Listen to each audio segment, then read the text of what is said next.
अस्सलाम वालेकुम दोस्तों।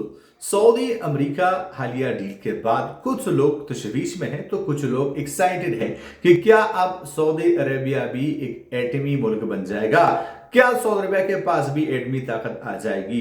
तो आज की ये 1 या 2 मिनट के वीडियो में मैं आपके साथ पूरा सीन क्लियर कर दूंगा और आपका ये कंफ्यूजन दूर हो जाएगा कि अमेरिका ने ऐसे क्या चाल चली है। तो सबसे पहले बात करने वाले हैं, ये जो मुआहिदा हुआ है ये लगभग 30 साल के लिए हुआ है और यहाँ पे यूज होगा बिलियंस ऑफ डॉलर जो कि इन अमेरिकी कंपनियों को मिलेगा जो कि सऊदी अरेबिया में काम करेंगे।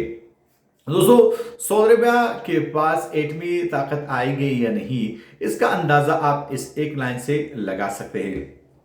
अमेरिका कभी भी ये नहीं चाहता कि कोई भी मुस्लिम मुल्क जो है वो एटमी ताकत बन जाए, जिसकी मिसाल आप ईरान ले सकते हैं। लेकिन दोस्तों, यहाँ पे सऊदी अरेबिया को क्या फायदा हासिल होगा और अमेरिका को क्या फायदा हासिल होगा। तो अमेरिका का तो खुला खुला फायदा है, जिसे बिलियंस ऑफ डॉलर्स की सरमायाकारी मिलेगी, पैसे मिलेंगे।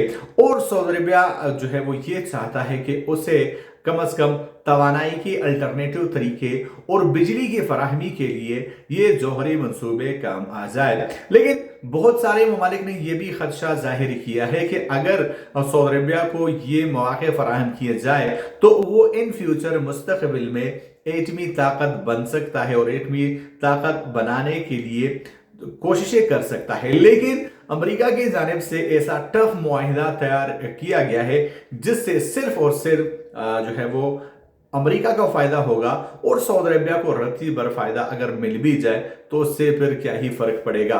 तो इन फ्यूचर ना तो सऊदी अरेबिया एटमी ताकत बन सकता है और ना ही इस मुआहिदे के बाद सऊदी अरेबिया एटमी ताकत कहलाएगा और इसमें पूरा पूरा अमेरिका का ही फायदा है। सऊदी अरेबिया के तमाम ऑफिशियल अपडेट्स के लिए चैनल को सब्सक्राइब कर लीजिए ताकि लेटेस्ट अपडेट्स आपको नोटिफिकेशन मिलते रहे। मैं आपसे एक वीडियो के साथ, तब तक ले दीजिए इजाजत। अल्लाह हाफिज।